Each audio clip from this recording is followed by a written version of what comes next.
Oh hey guys, tonight we're taking a quiet, slow journey back along the banks of the Nile, looking into the small and ordinary ways people met the tremendous warmth of an ancient summer.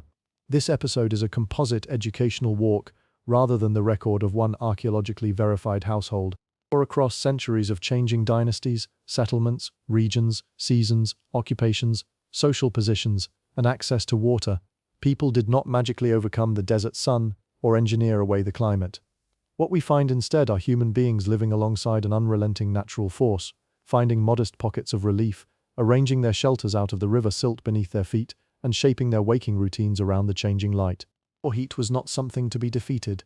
It was a fundamental condition of existence along the floodplains, something accommodated with quiet patience, simple woven fibers, thick earth, and the daily timing of necessary chores. Surviving evidence suggests that these practices were never perfectly uniform across every town or century, but rather composite traditions shaped by what materials were at hand and how close a family lived to the water. Or if these quiet evening stories bring you comfort at the end of a long day and help you rest, you are always welcome to subscribe and leave a gentle like whenever it feels right. For now, allow your shoulders to drop away from your ears, let your breath slow to a natural, easy rhythm, and settle into the quiet dark of the room around you. Or imagine the river just before the dawn, held in that brief, fragile blue hour when the world feels cooler than at any other moment in the cycle of the day.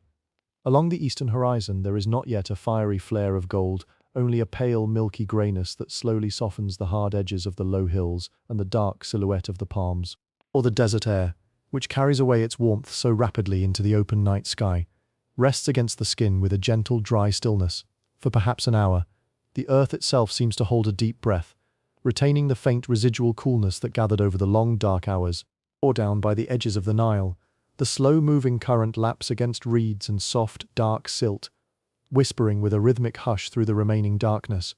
The broad leaves of water plants lie motionless on the glassy shallows, beaded with the faintest traces of moisture, where the river valley gathers its thin, transient mist. Or there is a deep, tranquil wait to this hour, an unhurried pause before the overwhelming light begins its ascent. Across the low-lying settlements built upon the dry rises above the seasonal floodplain, the houses stand clustered together like blocks of sculpted soil. All these dwellings, constructed from sun-dried mud brick formed of Nile silt, straw, and sand, have been absorbing the cooler night air through their thick, earthen exterior walls. Mud brick acts as a natural thermal mass, slow to take on the heat during the bright afternoon and slow to release its collected chill in the early morning. Or in many modest homes of this period, the outer walls are relatively thick, presenting very few openings to the outside world, which helps keep the blowing dust and direct sun from penetrating into the core of the home. Where small openings do exist near the ceiling line, they may have allowed stale air to drift outward while keeping the interior dim and relatively undisturbed. Or there was no elaborate mechanical design in these simple walls, only the plain, practical wisdom of building with the dense material of the riverbed, creating a sheltered pocket where the morning air remains mild and soft for just a little while longer. Or inside one such modest courtyard, the darkness is only beginning to unravel into soft shades of charcoal and dusty brown.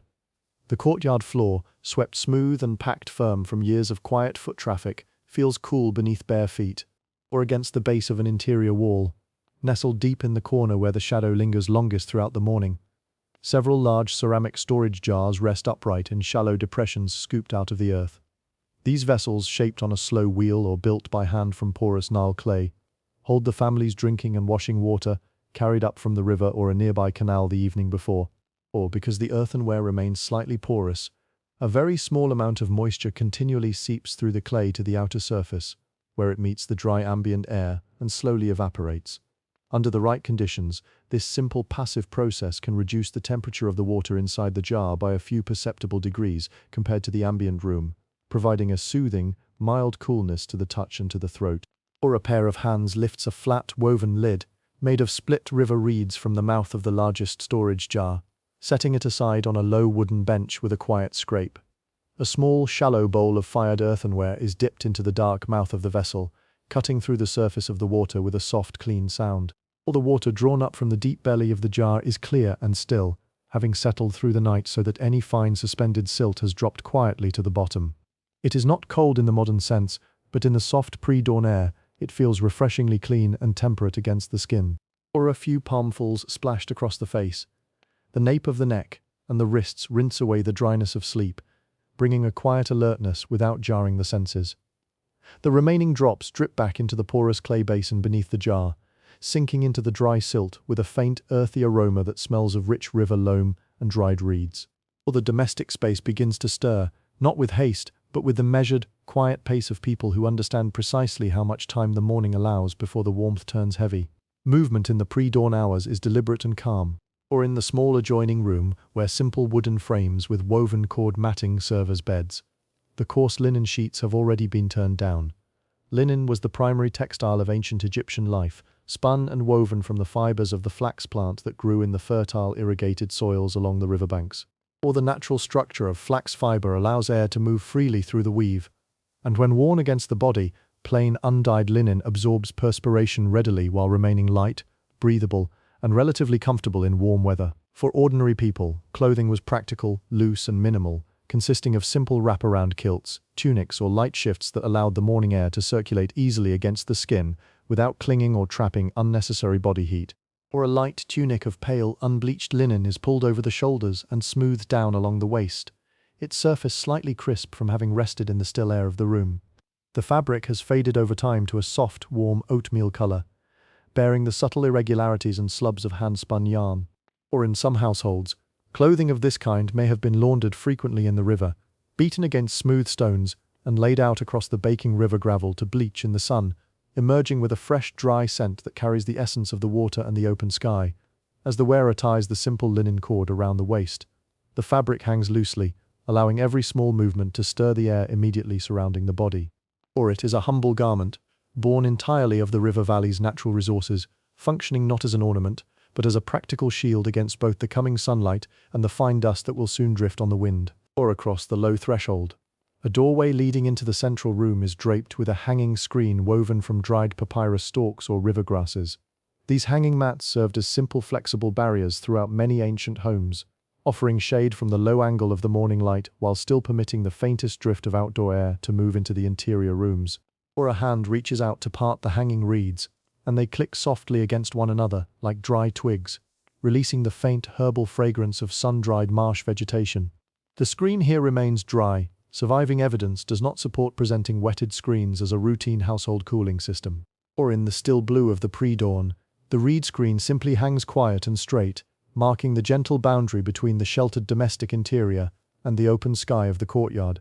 Above the courtyard, the square opening in the flat mud brick roof reveals the pale expanse of the sky, where the last large stars are fading one by one into the grey. Or in many Nile-side settlements, roofs were constructed from sturdy palm logs laid across the tops of the walls, overlaid with layers of woven palm fronds or reeds, and finally sealed with a thick, smooth layer of mud plaster. This layered roof construction created an effective barrier against the overhead sun, preventing the intense radiant heat of midday from penetrating directly into the living spaces below. Or in the early morning, before the sun reaches the roof, the mud plaster retains the coolness of the night, making the upper terrace a pleasant, breezy place where family members in some households may have spent their resting hours, working at light tasks, or simply watching the changing light over the river. Down below, the quiet work of the morning begins with the sorting of grain and the preparation of the hearth. Or in a modest household, demanding tasks that generated heat, such as baking bread in a conical clay oven or grinding dried emmer wheat on a low stone saddle quern, were often initiated during this last cool hour before the sunrise. By grinding the grain and lighting the small brushwood fire in the outdoor or semi-enclosed courtyard while the surrounding air was still mild, the household could avoid heating the enclosed inner rooms during the hottest parts of the day.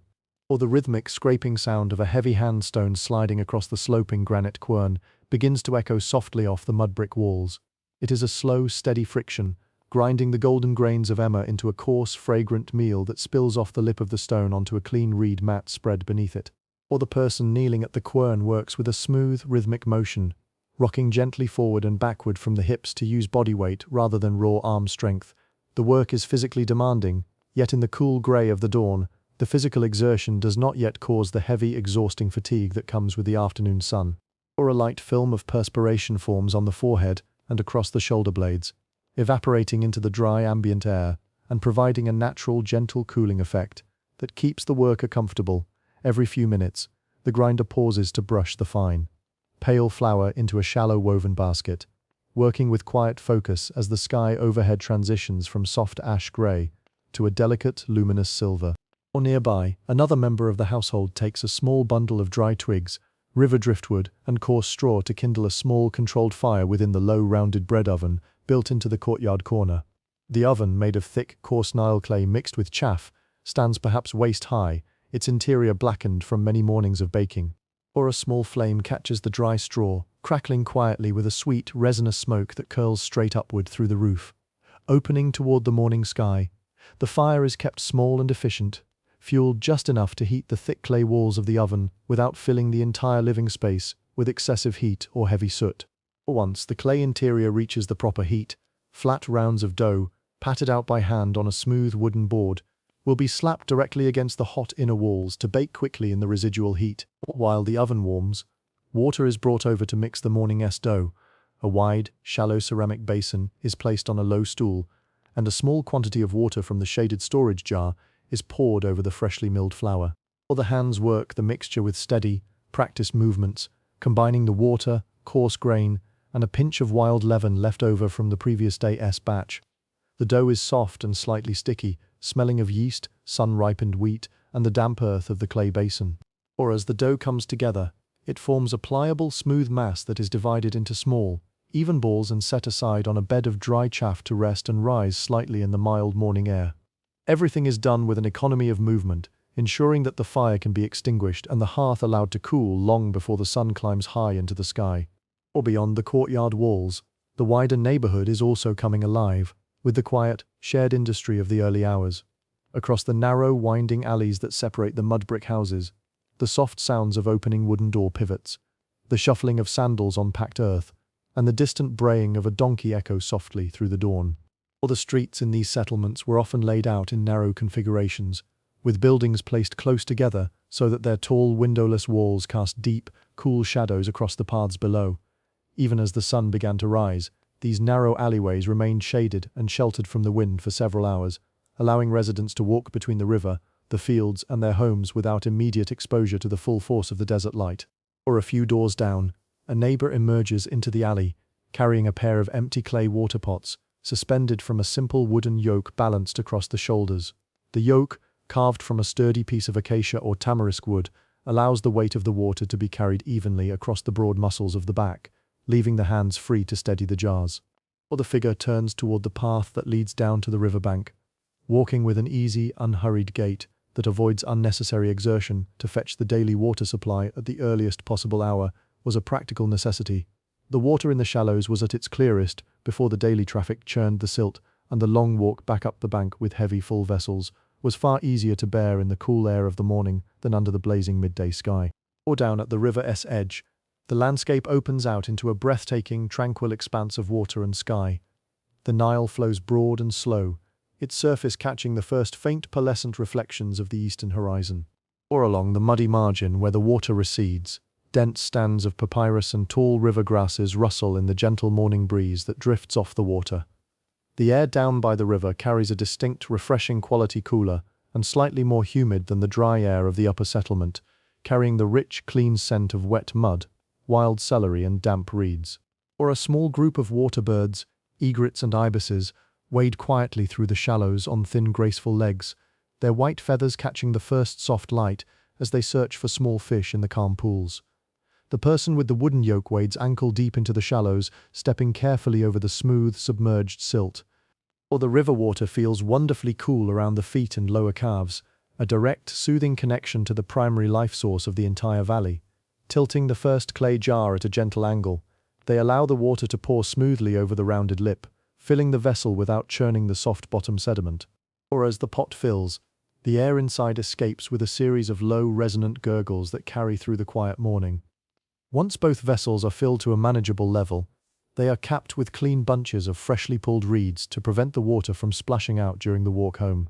Or the wet, porous exterior of the pots instantly begins to cool slightly in the river breeze as the carrier lifts the wooden yoke back onto their shoulders and turns toward the path. Or up along the cultivated fields that stretch between the river and the desert edge, the agricultural workers are already moving into the irrigation basins and vegetable plots in the seasonal calendar of ancient Egypt. Farm work was intricately tied to the behavior of the river and the height of the sun. Or during the hot summer months, especially when the annual inundation began to swell the riverbanks. Outdoor labor was arranged with careful attention to the temperature, where obligations and local routines allowed some physically demanding field tasks, such as clearing irrigation channels, mending low earthen banks, weeding plots, or operating water-lifting devices used in some periods, could begin in these cooler hours. Or starting early may have reduced exposure to the strongest sun, but many laborers had little control over when demanding work ended. In a small vegetable garden bordered by low mud ridges, a worker uses a simple wooden hoe with a broad, curved blade to loosen the soil around a row of young onions and leafy greens. Or the dark, fertile silt, enriched by generations of river deposits, is cool and crumbly to the touch, holding a rich reservoir of moisture beneath its thin surface crust. With each steady swing of the hoe, the rich, earthy scent of damp soil rises into the still air, blending with the sharp, pungent aroma of the crushed onion tops. Or the worker moves systematically down the row, keeping a steady, sustainable pace, breathing evenly and pausing occasionally to wipe away the light sheen of sweat that gathers on the brow. In this early light, the body works in harmony with the environment, expending energy without the oppressive weight of radiant heat beating down upon the head and spine. Or back inside the domestic courtyard, the bread has finished baking in the clay oven. The small fire has burned down to a quiet mound of grey ash and glowing embers, and the baker carefully reaches inside with a flat wooden paddle to peel the crisp, golden loaves from the inner walls. Or the bread is slightly blistered on the crust, steaming gently with a nutty, satisfying aroma that fills the sheltered space with warmth. These fresh loaves are placed into a wide, open woven basket lined with clean linen to cool. Or, because the heat of the oven is no longer needed, a small clay cover is placed over the top of the oven, damping down the embers and preventing any lingering warmth from escaping into the surrounding courtyard air. The main heat-producing work of the day is already finished, completed while the surrounding mud brick walls still hold the chill of the previous night. Or in the shaded corner of the courtyard, another household member is attending to the simple personal care that accompanied the start of the day.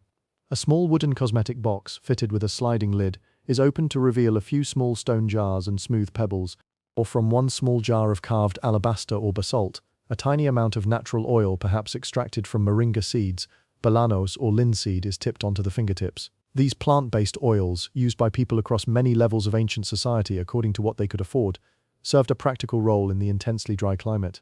Or massaged gently into the skin of the arms, legs and face, the light oil helped prevent the skin from drying out and cracking in the low humidity of the desert air. It was not a magic shield against the sun, but a simple soothing emollient that kept the skin supple and comfortable throughout long days of dry heat. Or the oil has a faint, nutty fragrance, clean and unobtrusive, spreading smoothly across the skin with a gentle, silky sheen.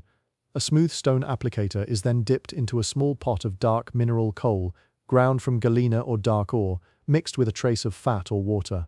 Or with a steady hand, a thin line of the dark paste is drawn along the edges of the eyelids. While surviving evidence shows that coal was worn for aesthetic, cultural and ritual reasons across many centuries, it may also have offered a minor, practical measure of relief by reducing the harsh glare of the bright morning light reflecting off the pale sand and light-colored mud brick walls. Or the dark line frames the eyes with quiet precision, a daily ritual that connects personal presentation with the practical realities of living in a sun-drenched landscape. Or a small reed mat is spread out in the deep shadow cast by the courtyard's western wall, where the morning sun will not reach for several hours. On this mat, a simple morning meal is set out for the household: a basket of the fresh, warm emmer bread, a small bowl of dried salted fish or cooked lentils, a handful of fresh green onions pulled from the garden plot, and a small earthenware jug of clean water drawn from the large storage jar. Or the family gathers in this sheltered space, sitting cross-legged on the woven reeds, moving without rush. Eating together in the cool shadow of the courtyard provides a quiet, restful interval before the light outside strengthens. Or the food is plain, wholesome, and easy to digest, providing the necessary energy for the day without feeling heavy or lethargic in the warming air. As they break the bread, the crust crackles softly, releasing a small puff of steam that carries the honest, sweet smell of river grain. Or a piece of the warm bread is dipped into a small dish of salt and coarse herbs, savored slowly alongside the crisp, watery crunch of the fresh onions. Conversation in this early hour is quiet and sparse, spoken in soft, easy tones that blend with the background sounds of the waking town. Or they discuss the simple, necessary tasks that must be completed before the sun climbs overhead: who will finish the watering of the small garden plot, who will weave the new reed matting for the entrance, and who will take the linen to be rinsed down at the canal before the shallows grow warm. These daily plans are formed around the movement of the sun, organizing the household's energy so that the heaviest burdens are resolved early, leaving the hottest middle of the day for rest, quiet indoor tasks, and shade. Or above the courtyard walls, the sky has transformed into a clear, brilliant expanse of luminous blue, completely devoid of clouds. Along the tops of the eastern walls, the very first sliver of direct sunlight appears, painting the rough, straw-flecked mud plaster with a warm, reddish-gold light. Or the angle of the sun is still low, casting long, sharp shadows that stretch far across the roofs and alleyways, but the quality of the light is changing rapidly. The soft, gentle blue hour has passed, and in its place comes the bright, sharp clarity of the Egyptian morning. Or the air remains relatively comfortable for now, tempered by the residual coolness of the mud brick and the faint breeze that continues to drift off the Nile. But the promise of the coming afternoon heat is already written in the growing intensity of the light in the corner of the courtyard. Near the entrance to the inner living room, a low wooden loom stands propped against the wall. Or the loom, constructed from two sturdy beams of timber held apart by simple wooden pegs, is strung with fine, pale linen warp threads that have been carefully aligned by hand. Weaving was a constant, ongoing craft in many ancient households, an activity that could be carried out quietly in the shaded areas of the home without generating heat or requiring heavy physical strain. Or a wooden shuttle wound with thin, hand-spun flax yarn rests on a small stool beside the frame, ready for the weaver's hands as the morning progresses and outdoor work begins to wind down. This quiet, rhythmic task will provide a steady, productive focus during the hours when the outdoor sun is too intense for heavy labor. Or near the loom, a low storage chest made of woven reed basketry holds extra skeins of spun flax, neatly wound in smooth oval balls that look like pale river pebbles. The fibers are remarkably fine, the result of many patient hours spent pulling the retted flax stems through wooden combs, drawing out the longest, softest strands and spinning them onto a weighted wooden spindle. Or in the dry air of the courtyard, the linen fibers remain strong and pliable, perfectly suited to the gentle, repetitive tension of the loom. The weaver checks the tension of the warp threads with a light touch of the fingers, strumming them softly so they hum like the strings of a simple musical instrument in the quiet air. Or outside in the alley, the foot traffic has increased slightly as more people move purposefully toward their morning destinations before the heat settles across the valley. A group of fishermen carries a large woven linen net down toward their small papyrus skiff moored along the bank, walking with quick light steps across the shaded paths. Or their skiff, constructed from bundles of dried papyrus stalks lashed tightly together with river rope, sits light and buoyant upon the water, its slender hull perfectly adapted for navigating the shallow marshes and reed beds where fish feed in the early hours.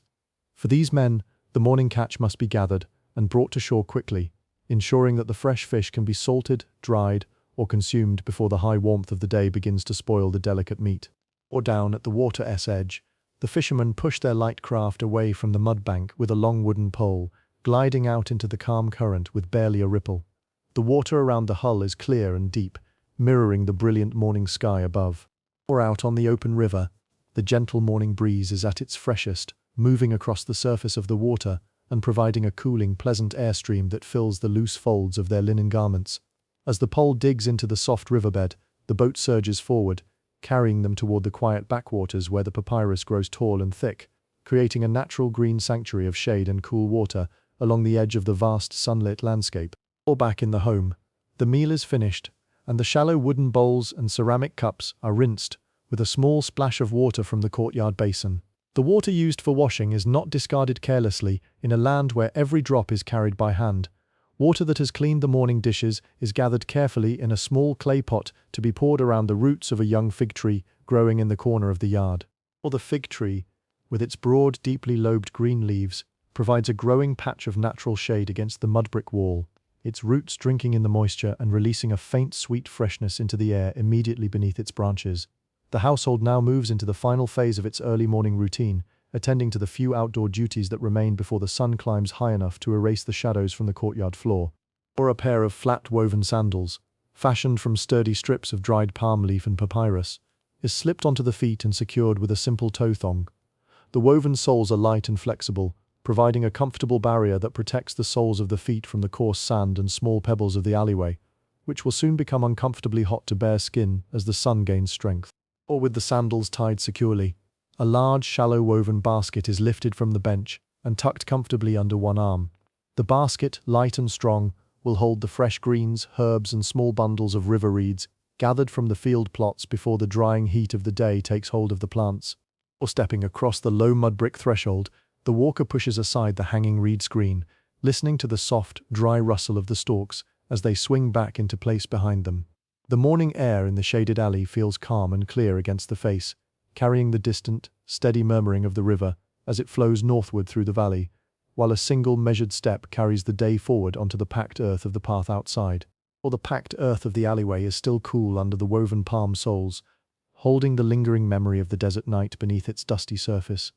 As the path winds gently between the high, windowless walls of sun-baked mud brick, the morning shadow stretches long and deep across the lane, keeping the direct glare of the climbing sun at bay for a little while longer.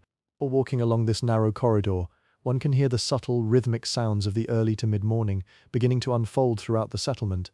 From behind the thick earthen enclosures come the faint thud of wooden pestles, the quiet murmur of voices coordinating the work of the day, and the occasional dry scrape of woven baskets being dragged across packed silt. Or it is a period of steady, focused activity, an intentional window of labor carried out before the sun climbs toward the center of the sky and brings with it the heavy, still warmth of the afternoon. Or reaching the edge of the residential cluster, the ground slopes down toward the secondary canal that branches off the main course of the river.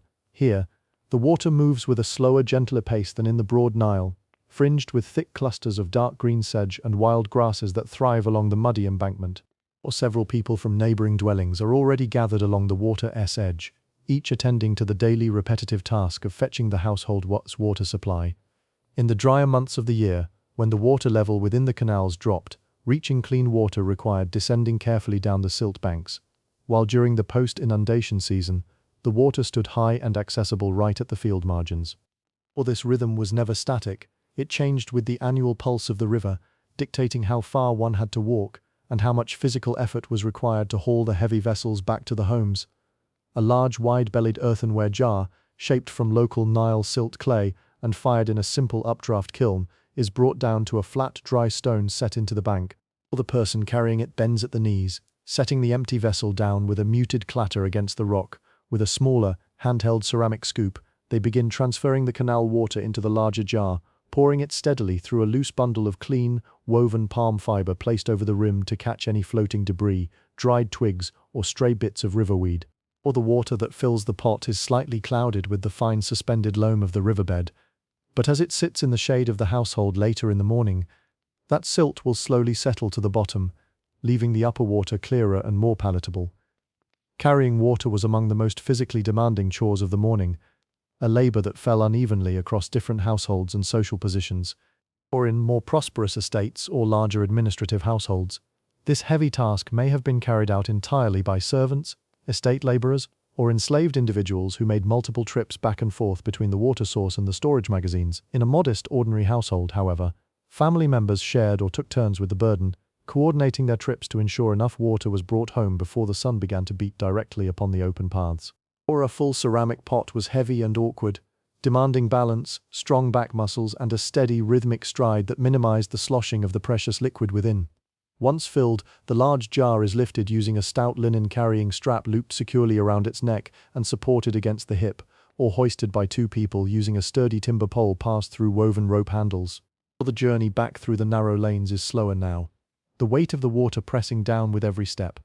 The carrier moves with deliberate care, keeping to the shrinking ribbon of shadow along the western walls of the alleyways.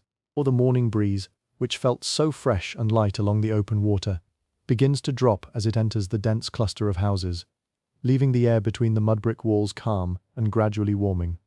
Arriving back at the wooden entrance post of the courtyard, the carrier steps over the raised earthen sill that helps keep drifting sand and debris from blowing into the domestic space. Or inside the courtyard, the light has shifted considerably since the pre-dawn hours. The direct sunlight is now beginning to strike the upper edge of the eastern wall, casting a sharp, diagonal line of brilliance across the mud plaster, while leaving the lower floor and the western corners steeped in deep, cool shade. Or it is within these protected corners that the water vessels are arranged, placed carefully away from any direct exposure to the sun. The freshly gathered water is poured carefully into several permanent storage jars that stand in a shaded alcove against the thickest interior wall of the courtyard. Or these large vessels, unglazed and porous by nature, rest in shallow depressions dug into the earth, or upon simple ring stands made of fired clay or woven coil rope. The porous nature of the earthenware allows a very small amount of moisture to slowly seep through the microscopic channels in the clay wall, reaching the outer surface where it forms a faint, damp sheen. Or in the dry air of the Egyptian morning, when the relative humidity is low and a light drift of air moves across the courtyard, this surface moisture slowly evaporates into the atmosphere. Or this evaporative process produces a mild, localized cooling effect on the surface of the clay and the water directly inside, a subtle natural phenomenon that provided a welcome, modest relief. However, surviving evidence and physical reality remind us that this was not a modern cooling system capable of producing ice-cold water. Or the cooling was limited, dependent entirely upon the dryness of the surrounding air, the presence of gentle shade, and the natural porosity of the unglazed clay. On days when the air was exceptionally still, or in more humid microclimates immediately adjacent to dense marshlands, the rate of evaporation slowed, and the water remained closer to the ambient room temperature. Or yet, when stored properly in the deep shade of a thick mud brick wall, the water drawn from these porous vessels was noticeably more refreshing than the heated air outside, offering a soothing, temperate drink that helped sustain the household through the mounting warmth. With the water safely stored, attention turns to the arrangement of the courtyard itself, preparing the space so that it remains usable and comfortable as the morning progresses toward noon.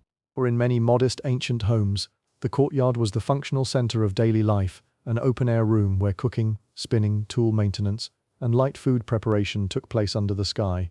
Because the sun would eventually climb high enough to illuminate the entire open space, residents used simple, movable materials to create artificial zones of shade and privacy. Or long, flexible mats woven from dried reeds, rushes, or split palm fronds are retrieved from a low storage recess built into the mud brick wall.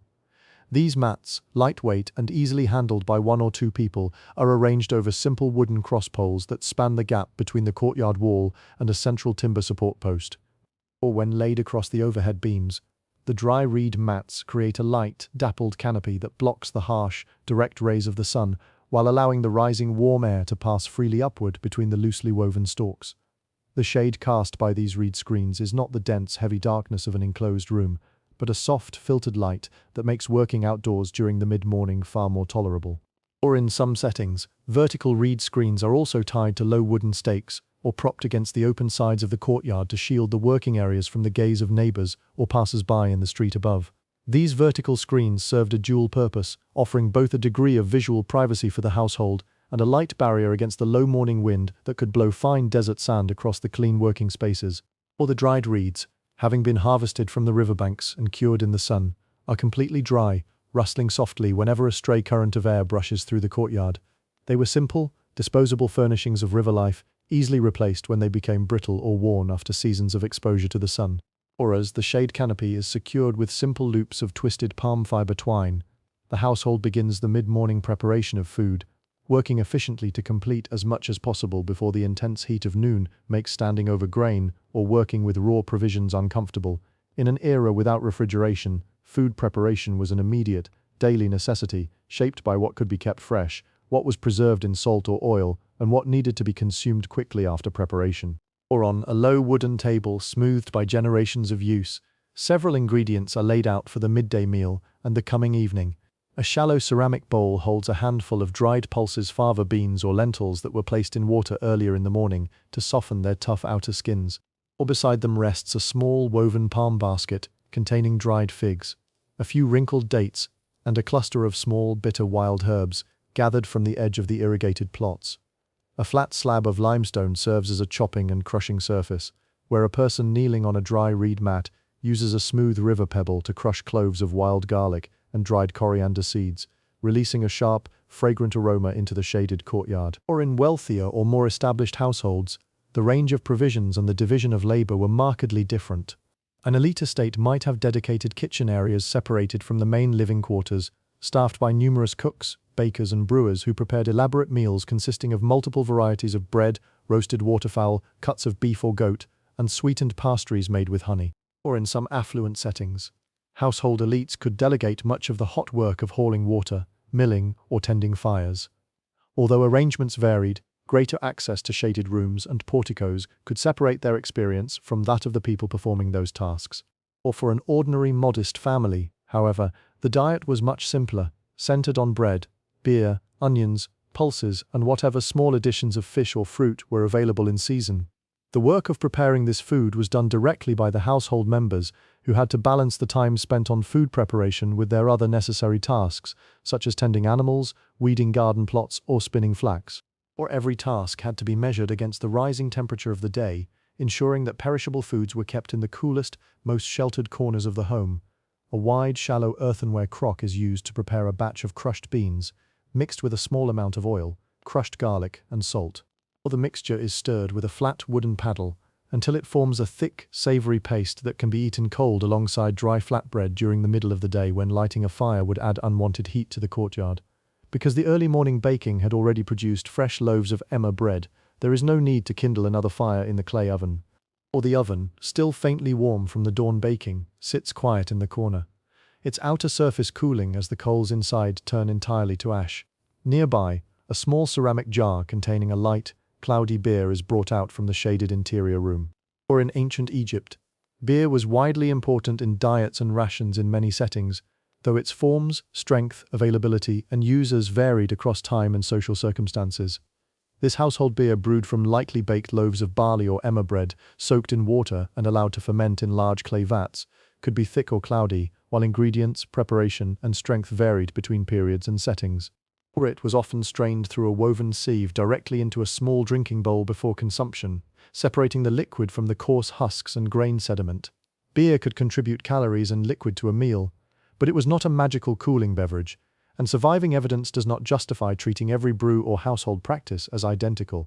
While the food is being arranged in the shade, another member of the household attends to the care of the domestic animals that share the peripheral spaces of the dwelling. In many ancient settlements, a modest home might include a small walled pen at the back or side of the property, where a few geese, ducks, or a goat were kept. Or these animals required water and shade just as the human inhabitants did, especially as the morning advanced and the ground began to warm. A low wooden trough made from a hollowed palm trunk is filled with a bucket of water drawn from the secondary storage jars. Or a pair of domestic geese, their white and grey feathers slightly dusty from the yard, waddle eagerly toward the trough, dipping their long necks into the cool liquid and splashing water over their backs with vigorous flaps of their wings. The sound of their splashing is accompanied by the low, contented clucking of a few ducks resting in the shadow of a low mud wall. Or a bundle of fresh green river weeds, gathered earlier from the canal banks, is tossed into the pen, providing the birds with food that contains its own moisture, helping them stay hydrated during the warmer hours ahead. Or in the adjacent lane, the character of the labor has shifted as the mid-morning sun climbs higher in the sky. Some heavy earth moving and long-distance carrying has subsided where workers have discretion, while elsewhere it continues under obligation.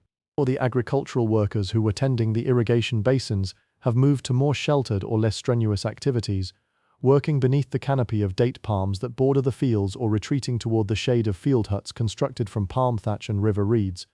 Under the tall, feathery fronds of the palm groves, the temperature is noticeably milder than out in the open, unshaded fields. Or the dense canopy filters the sunlight, creating a vast, cool understory where workers can tend low-growing crops, repair wooden tools, or weave new baskets from fallen palm leaves without direct exposure to the sun. Along the edges of the settlement, craftsmen and artisans are also adapting their workspaces to the changing light.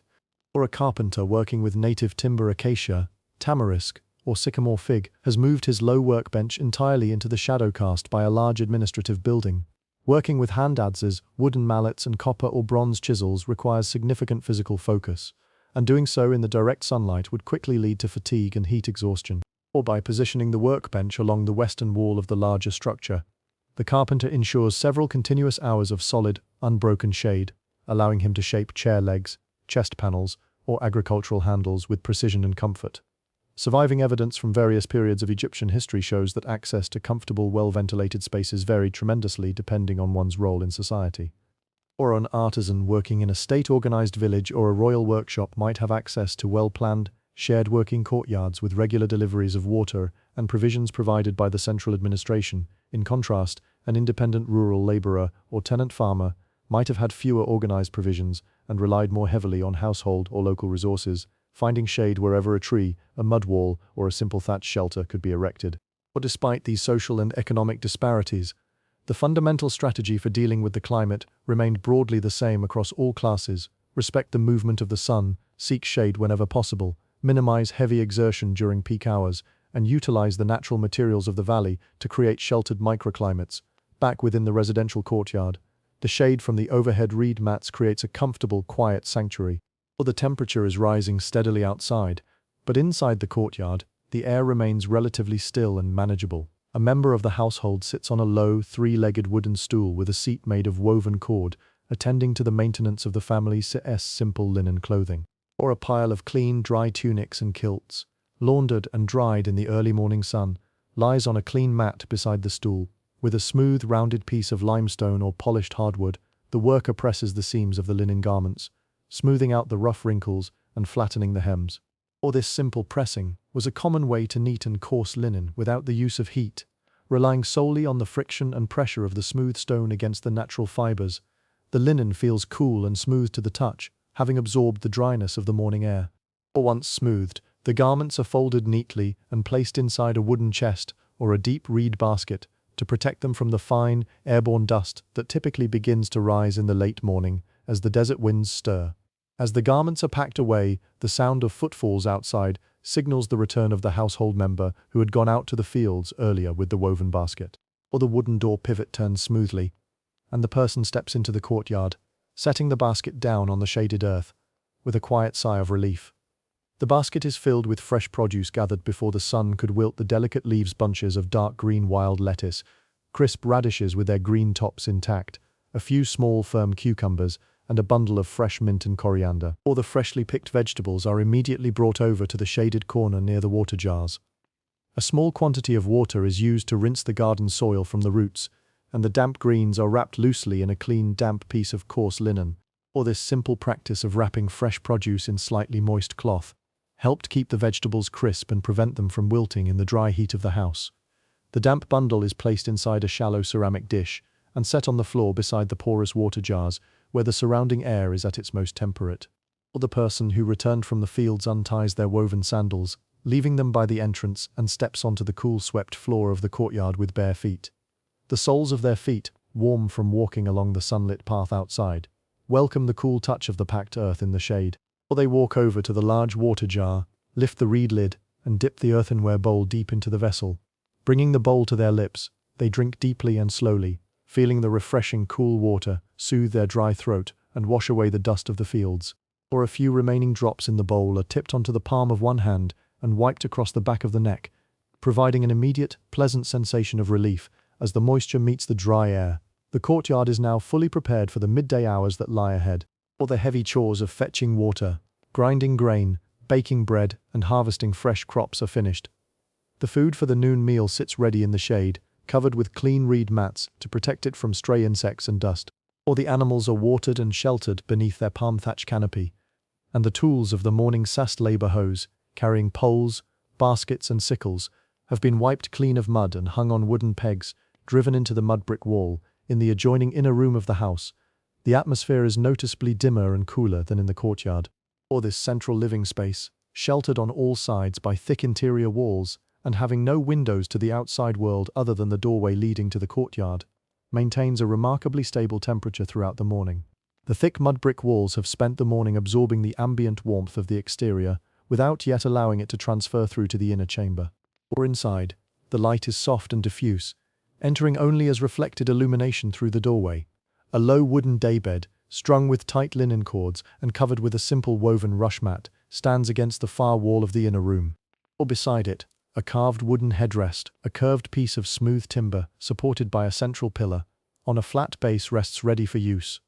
Wooden headrests are preserved from varied Egyptian contexts, although their use and meaning differed.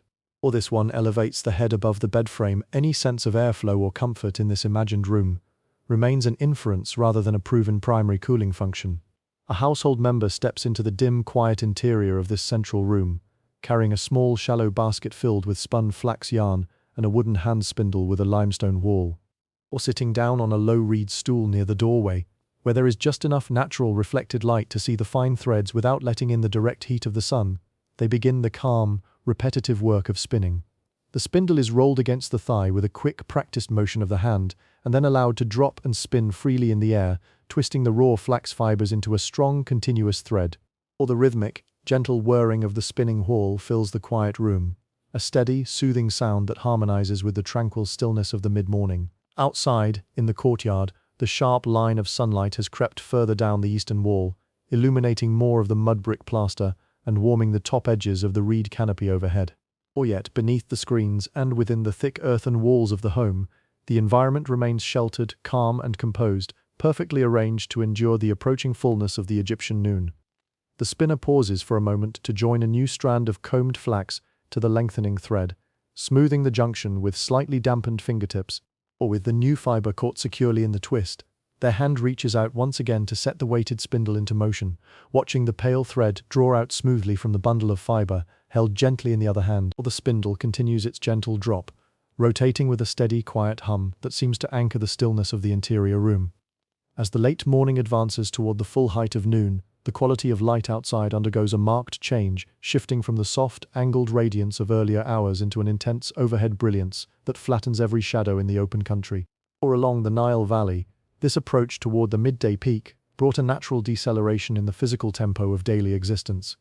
Within the domestic walls, the work of processing raw fiber into usable textile occupied these increasingly quiet, sheltered intervals, demanding patience, tactile attention, and minimal physical strain, while the surrounding earth absorbed the mounting warmth. All in production was a constant undercurrent of river life, a craft that transformed the tough stalks of field flax into the smooth, pale fabrics that dressed the population. In earlier seasons, after the flax was pulled from the moist soil near the canals, the stalks underwent a long, careful sequence of drying, soaking in water to soften the inner woody core, and beating with wooden mallets upon flat stones. Or what remained after this retting and processing were bundles of long, golden-grey bast fibers, surprisingly soft and strong, in the dim light of the central room, where the thick mud brick walls buffer the increasing outdoor temperature. A worker draws these combed fibers from a loose bundle held loosely in the crook of the left arm, or with the right hand. The fibers are guided down toward the spinning hall, the fingertips feeling for any uneven thickness, gently rolling and drawing out the strand so that the resulting yarn remains consistent and supple. The care of this cloth once it was woven was an ongoing practical consideration across all levels of society. Or plain linen possessed a natural ability to allow air to pass through its weave, making it practical for the regional climate, yet it was also prone to gathering dust and wrinkling with repeated wear. In some homes, lengths of woven fabric were washed thoroughly in clean canal water, rubbed with naturally occurring mineral salts like natron to lift oils and dirt, and then spread across clean river gravel where the powerful sunlight acted as a natural bleaching agent, turning the unbleached fiber a bright, creamy white. Or once dry, the cloth could be folded away in reed chests or smoothed by hand to keep it neat. For everyday garments, the weave was often left relatively open and coarse, while in elite contexts or ceremonial dress, surviving textiles reveal extraordinarily fine weaves of almost translucent delicacy, achieved through remarkable spinning skill and multiple washings. Or how people chose to dress and cover their heads as the sun climbed higher varied widely, depending on their trade, social standing, age, and immediate setting. Across the surviving visual and physical record, we see a broad spectrum of personal choices rather than a single uniform custom. Or some individuals working in the fields or along the waterways wore very little simple triangular loincloths or short wraparound kilts of coarse linen that left the torso completely bare to any moving air, while others wore longer tunics or fringed shawls that shielded the skin from direct exposure to the sun and dust.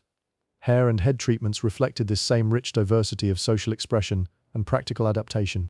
Or many individuals kept their natural hair cut close to the scalp, a practice that simplified daily hygiene in a dusty climate and may have felt lighter and cleaner during the warmest hours of the day. Others wore their natural hair grown out, styled into intricate braids, twists, or shoulder-length locks that offered a layer of physical shade to the scalp and neck. Or in wealthier circles or on formal occasions, elaborately styled wigs made of human hair, sheep's, wool, or plant fibers were worn as important symbols of status, elegance, and adulthood. While these wigs were prominent in formal tomb representations and artistic scenes, they were an elite cosmetic choice rather than an everyday method for staying cool, and in ordinary domestic life, a simple folded linen cloth, a band of woven rush, or bare natural hair remained the most common choices as the day reached its peak. Or personal hygiene during the late morning often involved simple, refreshing washings that washed away the grit of morning labor. A small earthenware bowl filled with water from the shaded storage jar is brought to a low stone washing slab set into the floor of an adjoining chamber. Or scooping the water with the cupped hand, a person washes the face, neck, arms and feet. allowing the cool moisture to cut through the thin layer of fine silt that settles on exposed skin. Along with water, small amounts of scented or plain botanical oils were commonly applied, or kept in small alabaster, wood, or pottery unguent pots. These oils, derived from seeds such as sesame, castor, moringa or linseed, were smoothed over the skin with slow, even strokes. In the dry heat of the Egyptian climate, where the moisture in the skin evaporates rapidly into the arid air, applying a thin film of plant oil helped retain natural skin moisture, soothing dryness and preventing the painful cracking caused by sun, wind, and alkaline river dust.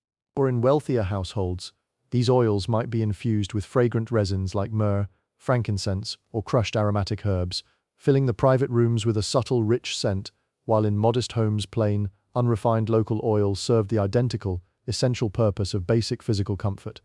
These oils did not act as modern sunblocks or temperature-lowering compounds, but they made living in an arid river valley distinctly more manageable for the body day after day. Or outside the domestic quarters, across the wider landscape of the settlement and its surrounding fields, the daily pace of work began to shift noticeably as noon drew near. Laborers, tradespeople, and administrators across the community adjusted their movements, seeking shade and altering the intensity of their tasks wherever circumstances permitted. Or out along the agricultural lands, the vast open expanses of the wheat and barley fields now lie bathed in a hard, pale light. Some farmers who began before dawn can now step back from open furrows and unshaded irrigation ditches, while others remain at work because crops, water schedules, or supervisors allow no pause. Or those who must remain in the fields move toward the margins, gathering beneath the broad overlapping canopies of mature sycamore fig trees and groves of date palms that line the ancient canal dikes. Under the dense shade of the trees, the temperature of the ground is noticeably lower than the bare soil just a few yards away. Or farmers sit on overturned reed baskets, or leaning against the rough grey bark of the trunks, using these late morning hours to perform lighter, seated maintenance, repairing broken wooden teeth on their rakes, sharpening the bronze or flint blades of their sickles with smooth honing stones, or simply resting their limbs while sharing a small jug of water or beer. A short distance away, near the outskirts of the town where a new administrative storehouse of mud brick is being erected, the construction workers and brickmakers are also adapting to the changing light. Or during the early morning, the brickmakers had worked near the water's edge, mixing the heavy river silt with chopped straw and sand, tamping the wet composite into rectangular wooden molds, and turning the fresh bricks out in long, tidy rows across the drying grounds. Now that the sun is directly overhead, the wet mud dries rapidly on the surface, and the heavy physical strain of hauling wet earth is curtailed. Or the workers step back from the bright mud fields, moving into the shaded side of the existing walls, or gathering beneath temporary awnings constructed of palm poles and woven reed mats propped against the masonry. Here, in the narrow strip of shade, builders check the vertical alignment of the walls with simple plumb bobs suspended on linen strings, or sit quietly on stacks of cured dry bricks, letting the heat of the noon pass before taking up the heavy mortar tubs again. Or in the administrative quarters attached to the local granary or temple complex, the scribes operate within a different environment, yet they too structure their labor around the ambient light and climate. The scribal offices, typically constructed with high ceilings and small elevated clerestory slits that admit indirect light without allowing the direct sun to strike the working floor, provide a dim, calm refuge from the outdoor glare. Or scribes sit cross-legged on the smooth plaster floors, their linen kilts pulled flat across their laps to serve as a writing desk. In front of each scribe rests a long wooden pallet with carved oval wells for red and black pigment cakes, a small pot of water, and a bundle of slender reed pens carefully chewed at the tip to form fine brushes. Or the scribe unrolls a fresh sheet of pale papyrus, manufactured from the pressed and dried pith of the river reed, and dips the pen into the water pot to moisten the dried ink cake in the calm, sheltered quiet of the office.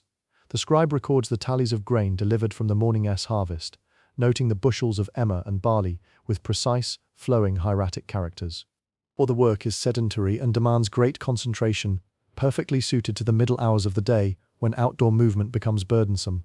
A junior assistant occasionally moves between the seated scribes, refilling their small water pots from a large, shaded ceramic jar kept in the corner of the pillared hall, ensuring that both the ink and the writers remain supplied with moisture.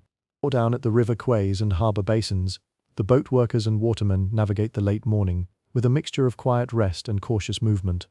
Along the stone and timber wharves, cargo barges loaded with building stone, timber, or jars of wine and grain lie tied to heavy wooden mooring posts driven deep into the riverbank. Or the river itself, while still reflecting the intense overhead sky, continues to provide a slight, cooling drift of air across the water's surface, making life aboard the boats somewhat more bearable than within the dry, dusty interior of the town. On the deck of a large wooden cargo vessel, the crew has unrolled a wide awning made of coarse sailcloth or heavy reed matting, suspended from the central mast and tied off to the gunwales. Or under this makeshift canopy, the boatmen find a broad patch of shade that shields them from the vertical rays of the sun. Some lie back against coiled ropes and folded sails, while others attend to small necessary maintenance tasks that require little exertion, splicing frayed linen lines, rubbing oil into wooden pulleys, or checking the lashing of the steering oars. Or the water laps against the hull with a slow, soothing cadence, its cool mass beneath the wooden planks, keeping the lowest levels of the boat's hold relatively temperate. Meanwhile, in the town's informal open-air market, held in a wide space between the residential quarters and the river road, the trade that began with great energy in the early morning is settling into a quieter, more subdued rhythm. Or sellers of fresh garden greens, garlic, cucumbers, and seasonal fruits have erected light, portable shelters, simple frames of palm ribs, covered with old cloths or layers of dry reeds to protect their perishable goods from the direct rays of the sun. Under these low canopies, the merchants sit behind their wares, carefully turning the produce and occasionally sprinkling the leafy vegetables with a few drops of water from a small clay jug to keep the leaves from wilting completely in the dry air. Or pottery sellers, whose durable wares are unaffected by the heat, sit quietly beside large displays of cooking pots, storage jars, shallow dishes and beer jugs arranged in rows upon the earth. The ceramic surfaces, baked in the kiln to warm shades of terracotta, ochre and pale buff, reflect the bright midday light. Or a customer, draped in a simple white linen shawl that covers both head and shoulders to keep off the sun, pauses before the stall, pointing with a finger toward a pair of medium-sized water flasks fitted with side lugs for suspension cords. The seller reaches down into the shade beneath the display bench, lifting one of the flasks to show the smooth, even finish of its porous clay, their voices low and unhurried as they agree on a simple exchange of woven linen yarn for the ceramic vessel. Or the narrow alleys connecting the market to the domestic neighborhoods are now almost entirely free of movement. The high sun leaves only a tiny sliver of shadow at the very base of the tallest walls, turning the wide paths into bright, shimmering corridors of heat and dust. Or where errands can be delayed. Movement thins as people seek homes, workshops or shaded stations. Others still cross the bright paths because work and necessity continue. The vibrant, busy noise of the early morning has gradually yielded to a quiet, heavy stillness that envelops the entire riverbank, a natural midday lull observed by human beings, domestic livestock, and wildlife alike. Or back inside the quiet domestic compound, the weaver at the upright frame and the spinner in the doorway continue their unhurried tasks. The air within the central room remains pleasantly dim, illuminated only by the soft, indirect daylight bouncing off the courtyard floor and passing beneath the hanging reed screen. Or the temperature inside has risen slightly since the early morning, as the exterior mud brick walls continue their slow absorption of the outdoor warmth, but the interior remains noticeably milder and far more tranquil than the open street. The person spinning flax reaches the end of the current length of fiber, allowing the wooden spindle to come to a gentle stop against the edge of the woven floor mat. Or lifting the weighted tool, they carefully wind the newly spun strand of pale linen around the wooden shaft, securing it with a simple slip knot near the limestone wall before reaching down into the basket to draw out another smooth, golden handful of combed flax from the bundle.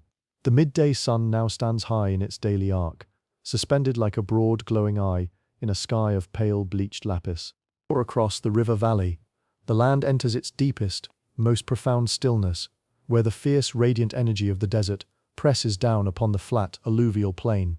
In this heavy, motionless interval, the physical architecture of the settlement functions as the primary shelter between human beings and the overwhelming intensity of the environment. Or within the modest mud brick dwelling, the physical space has settled into a soft, tempered equilibrium.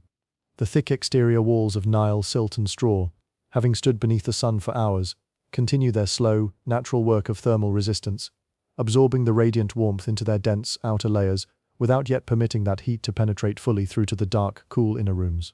Or these humble dwellings were not designed with modern airflow principles or deliberate, complex engineering, but their simple, traditional layout offered practical comfort through basic mass and shadow. Small, high openings appear in some surviving domestic layouts. Or they admitted limited light and may have affected air movement, but their exact use and performance varied and cannot be reconstructed as a deliberate ventilation system for this composite house. The doorways, hung with loosely woven reed mats, remained shaded, permitting a gentle, indirect luminescence to filter across the swept earth floors. Or in the central room of the home, where the ceiling of palm logs and mud plaster stood well above the floor, the temperature remained distinctly milder than the blazing world outside the heavy wooden entrance. The courtyard, sheltered beneath its overhead canopy of dry woven reeds, is now a pool of deep, dappled shade. Or the bright yellow sunlight strikes the flat mud roofs of the surrounding neighborhood, heating the upper plaster until it is hot to the touch. But down beneath the palm poles and reed screens, the ground remains shaded and relatively calm. A pair of young children, who had spent the early morning running through the shaded lanes and playing with small clay animal figurines along the doorway, have retreated into the coolest, darkest corner of the central room. Or they lie stretched out across a long rush mat, spread over the cool earth, their bare limbs resting limp and still in the dimness. In this climate, children learned early to mirror the unhurried rhythms of their elders, allowing their breathing to slow and their bodies to rest quietly during the peak hours of the day, conserving their energy while the world outside shimmered with heat. Or near the back of the courtyard, beneath the low shelter of palm thatch, the household animals have also surrendered to the midday pause. The goat lies curled on its side in the soft dust of its pen, its amber eyes half closed, chewing its cud with slow, mechanical patience. Or the ducks and geese have tucked their heads under their wings, resting motionless in the deep shadow beside their hollowed-out wooden water trough, their feathers smooth and still. Even the small brown sparrows and palm doves that normally flit across the mud-brick walls have retreated deep into the thick, protective fronds of the tall date palms, their cheerful morning chirping replaced by a vast, tranquil silence that hangs over the entire village. Or within the shaded central room, the work that continues is quiet, sedentary, and carefully chosen to avoid elevating the body's internal temperature. The weaver sits cross-legged beside the upright wooden frame, passing the smooth shuttle through the linen warp with a slow, hypnotic rhythm that creates barely a sound. Or the friction of the wooden shuttle against the pale flax threads is gentle and rhythmic, a quiet cadence that marks the passage of the midday hours. Beside the weaver, another household member rests on a low timber daybed, their heads supported comfortably above the cord frame by the smooth curve of a polished wooden headrest. Or the headrest supports the neck above the cord frame. Whether its user associated that position with airflow or heat relief cannot be recovered from the object alone, and here it is simply one possible resting arrangement. Or yet, this opportunity to pause, rest, and seek the cool depths of a thick-walled room was not experienced equally by everyone along the Nile. The reality of ancient Egyptian life was sharply stratified, and the ability to step away from physical toil during the hottest middle hours depended heavily upon one's social status, occupation, and immediate obligations. While an independent artisan, a scribe, or a family in their own modest dwelling might arrange their tasks to allow for an extended midday rest in the shade, many individuals had little choice but to endure the relentless heat, out beyond the protective walls of the settlement, along the exposed banks of the river and the open quarry roads. Laborers under strict administrative quotas or military oversight continued their demanding duties under the direct sun.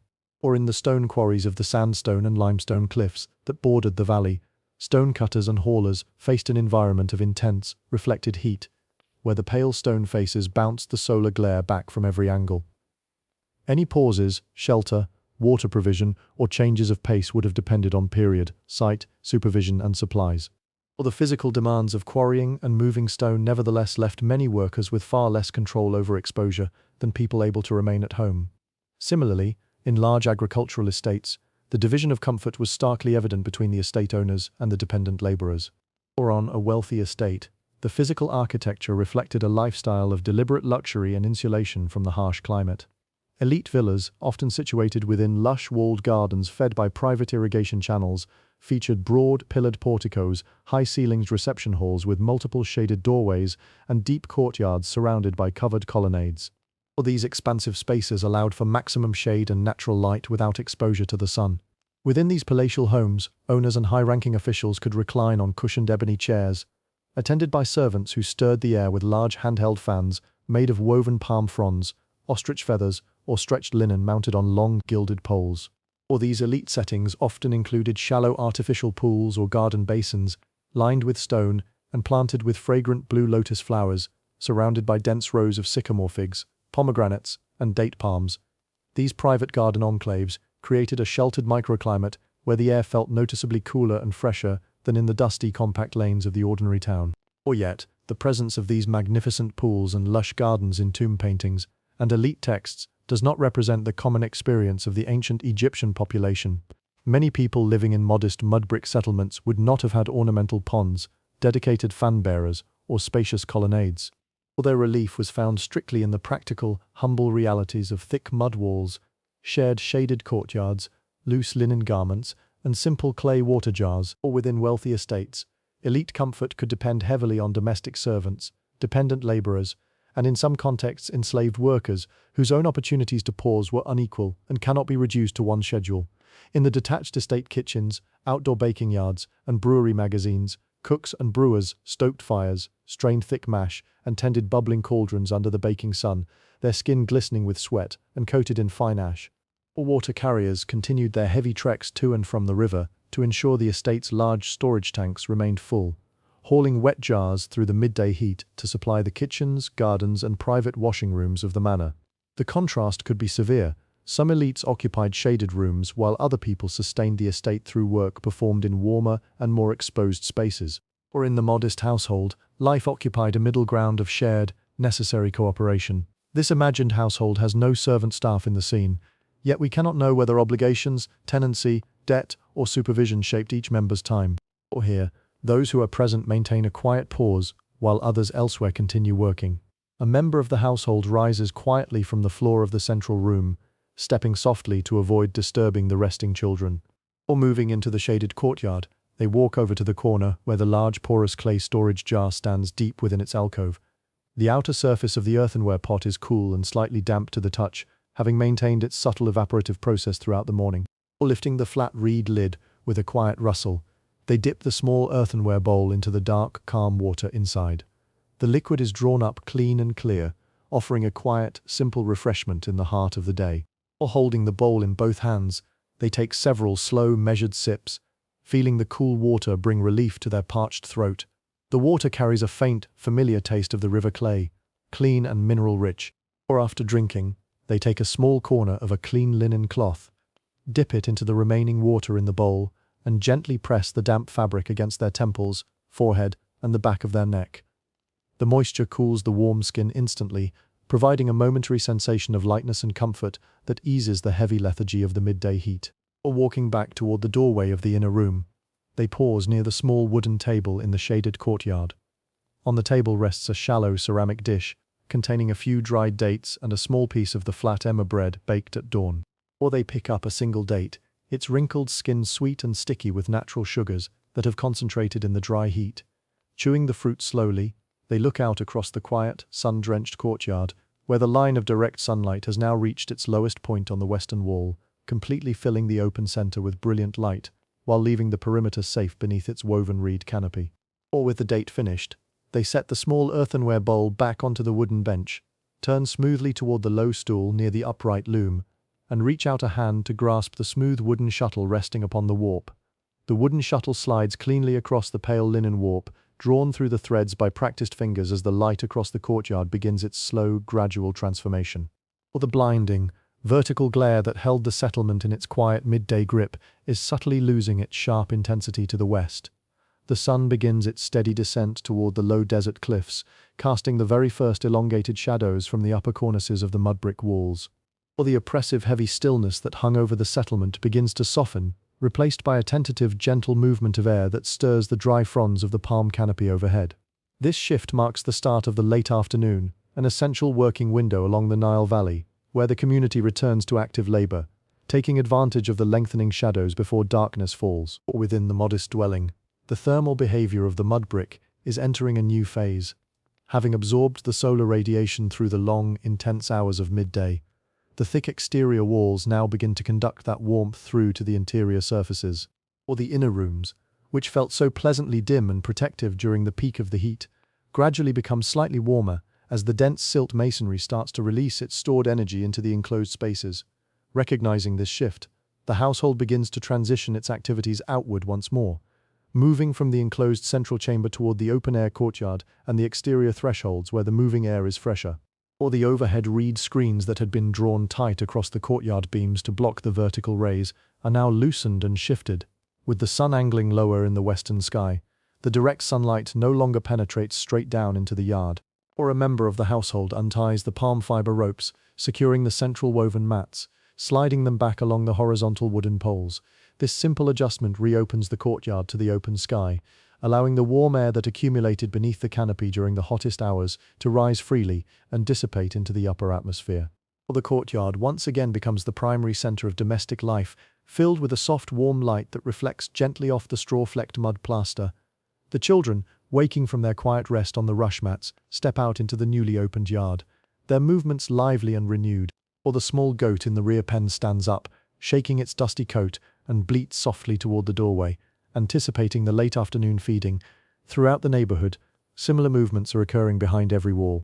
Or the heavy wooden doors that had been latched against the noon heat are unbolted with deep, resonant clicks, swinging outward onto their stone pivot blocks, to let the late-day breeze circulate through the entryways. Outside in the narrow alleyways, the deep blue ribbons of shadow have stretched completely across the paths, turning the lanes into cool, protected thoroughfares once again. Or the town begins to stir with purposeful activity as people emerge from their shaded refuges to complete the remaining tasks of the day. The soundscape of the settlement, quieted for hours, rises in a steady, gentle crescendo, the clear calls of neighbors greeting one another across low-boundary walls, the rhythmic barking of dogs near the granaries, and the muffled thumping of wooden pestles resuming their steady work in open courtyards.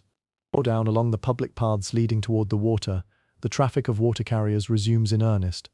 The water that had been brought into the homes during the early morning hours has been largely consumed for drinking, light washing, and food preparation, leaving the storage jars in need of replenishment before the night.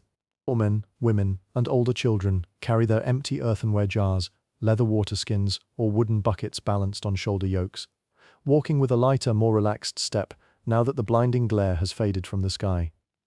Arriving at the river quays and the secondary irrigation canals, the scene is vibrant with late-afternoon industry. Or the water of the Nile, catching the warm, amber tones of the descending sun, moves with a steady, tranquil rhythm against the muddy banks. The air along the water's edge is cool and refreshing, carrying the moisture of the shallows across the dry bank. Or people wade into the shallows to scrub clay pots with sand and river gravel, washing away the food residues of the midday meal, while others fill their storage vessels with fresh water drawn from the moving current. The clay jars, submerged in the river, cool down quickly in the flowing water, and when lifted onto the carrier's shoulders, their wet exteriors provide a soothing, cool contact against the warm skin of the neck and back during the return journey. Or in the informal town market, the merchants and craftspeople are throwing back the linen cloths and reed awnings that protected their goods during the noon pause. The market space, quiet and deserted just an hour earlier, fills rapidly with local residents seeking fresh provisions for the evening meal. Or fish sellers, who had kept their morning catch covered under damp reeds in the shade, lay out the remaining salted and sun-dried fish on low wooden benches, calling out their prices in steady, rhythmic cadences. Farmers from the nearby plots arrive with newly gathered bundles of leeks, crisp radishes, and dark green herbs harvested in the late afternoon from under the shade of the date palms, their leaves sprinkled with water to maintain their freshness. Or nearby, the artisans' workshops are once again alive, with sound and physical effort. In the metalworking quarter, where the heat of the furnaces made work impossible during the middle of the day, the bronze smiths rekindle their charcoal fires. Or a young apprentice works a pair of leather foot bellows, stepping rhythmically from one bag to the other to force a continuous stream of air through the clay tuyeres into the heart of the glowing coals. The intense heat of the furnace, contained within a thick mud brick hearth, is directed upward through an open courtyard roof, while the smith, wearing a simple linen kilt and a protective leather apron, uses long bronze tongs to position a glowing ingot on a flat stone anvil. Or the crisp, ringing sound of the bronze hammer striking the hot metal resonates through the alley, a sharp, energetic signal of resumed production.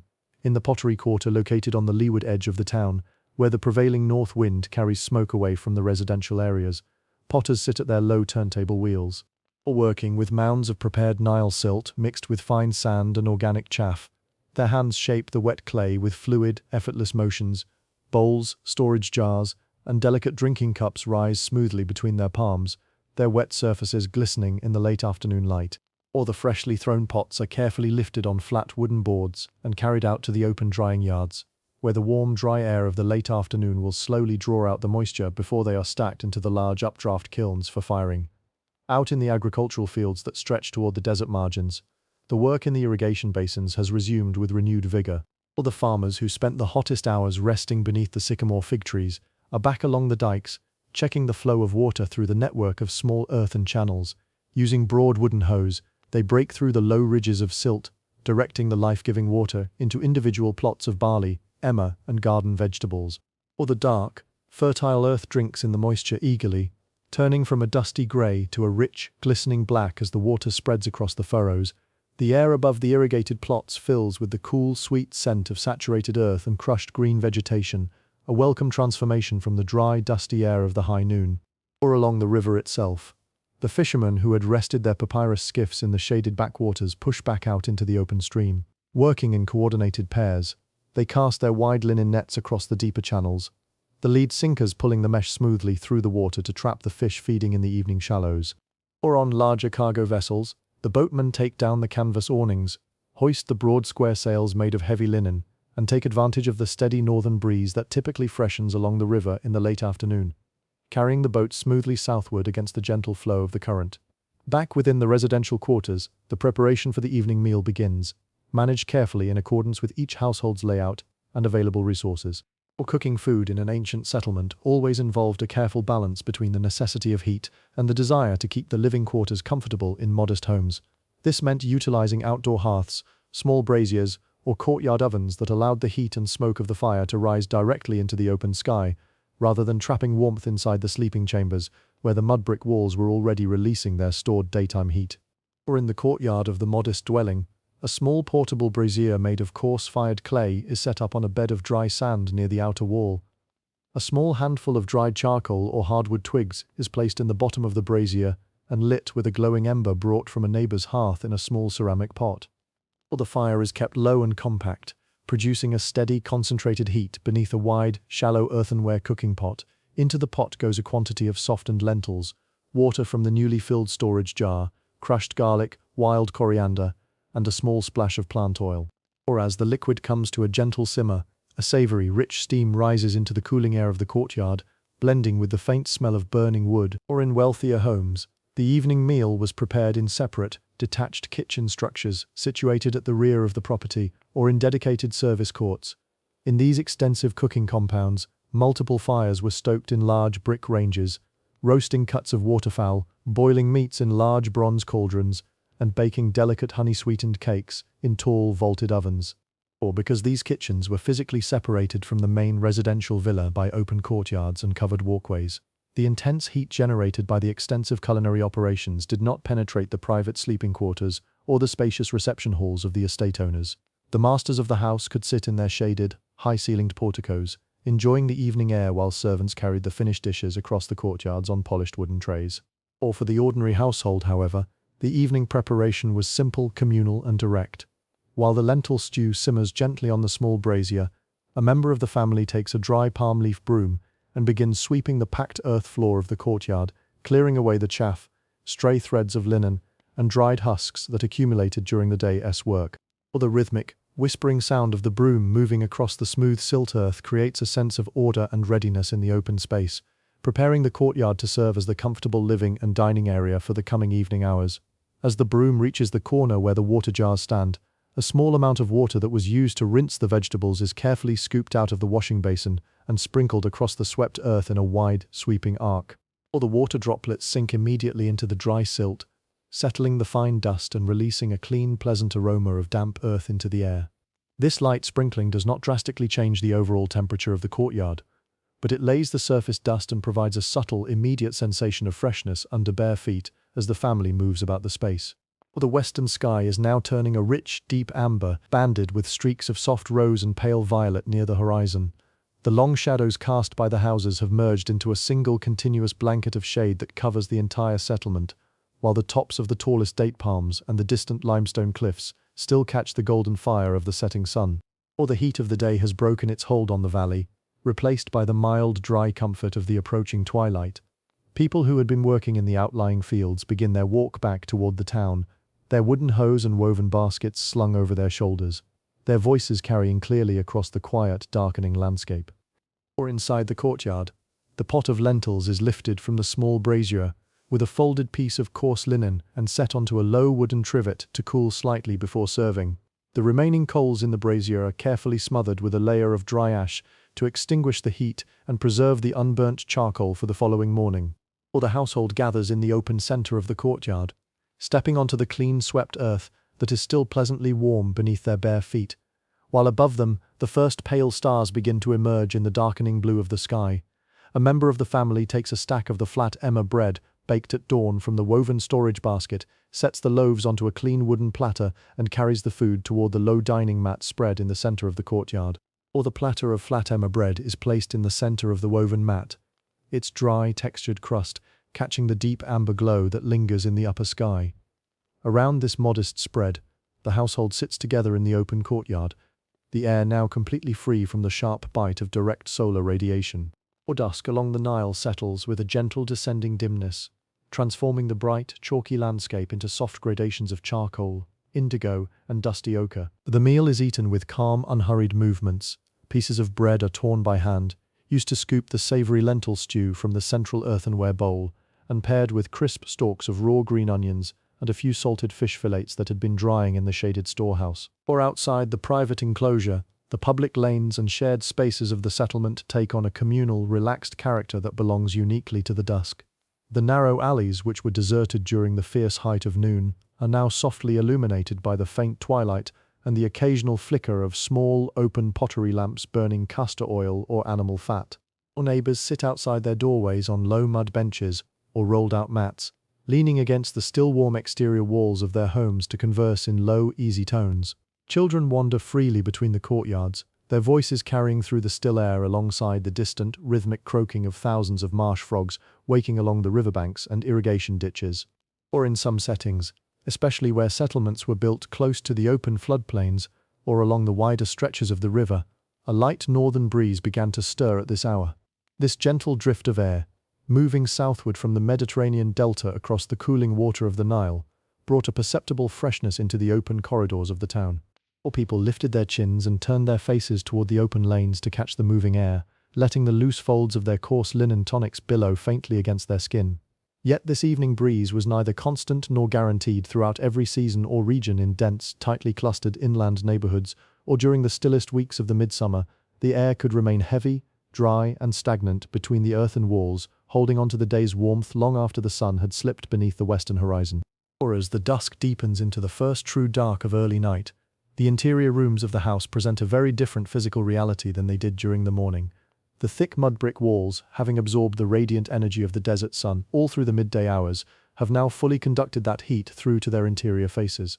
Or the enclosed sleeping rooms and central living chambers feel noticeably warm and enclosed, functioning almost like giant earthen ovens slowly radiating their stored thermal mass back into the domestic space. In response to this natural heat retention, many households adapted their evening habits, shifting their living and resting spaces upward and outward, wherever the structure and regional climate permitted. Or in some households, access to the flat roof was gained via a steep mud brick or wooden flight of stairs built against an interior wall of the courtyard. The roof, constructed of sturdy palm beams, woven reed decking, and a thick layer of dried mud plaster, was an important extension of the home's living area. During the late afternoon, the roof had been fully exposed to the sun, but now, beneath the vast open canopy of the desert sky, the flat terrace began to lose its heat rapidly through nocturnal radiation into the clear atmosphere. A member of the household ascends the earthen steps, carrying a bundle of lightweight furnishings under one arm. Or upon reaching the open rooftop, the night sky stretches out in a broad velvet expanse, dusted with countless brilliant stars that illuminate the contours of the river valley, with a soft, pale luminescence. The air up on the roof feels distinctly freer, and less confined than down inside the walled rooms below, catching whatever faint draft moves above the roof lines of the neighboring houses. Or from this elevated vantage point, the soft sounds of the night carry clearly, the quiet lap of the river, the rustle of dry palm fronds, and the murmur of other families arranging their spaces on adjacent terraces across the settlement. However, the archaeological record and surviving evidence remind us that sleeping on rooftops or in open courtyards was never a universal or uniform practice across ancient Egypt. Or the choice of where to rest during the night varied widely depending on the architectural stability of the house, the region, the season, and immediate practical concerns. In lower status dwellings or poorly maintained structures, mud brick roofs might not have been strong enough to support the regular weight of several adults. Or in other seasons or locations closer to stagnant water, low-lying swarms of biting insects made resting in the open air uncomfortable, while blowing dust from the desert margins could drive people back into the shelter of enclosed rooms despite the retained heat of the walls.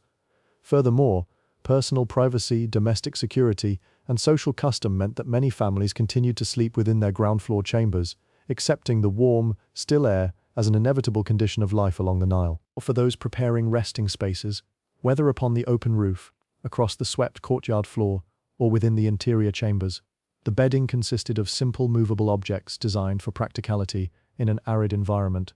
Woven mats made of rush, river reeds, or split palm fiber were laid directly over the flat earth or the smooth roof plaster.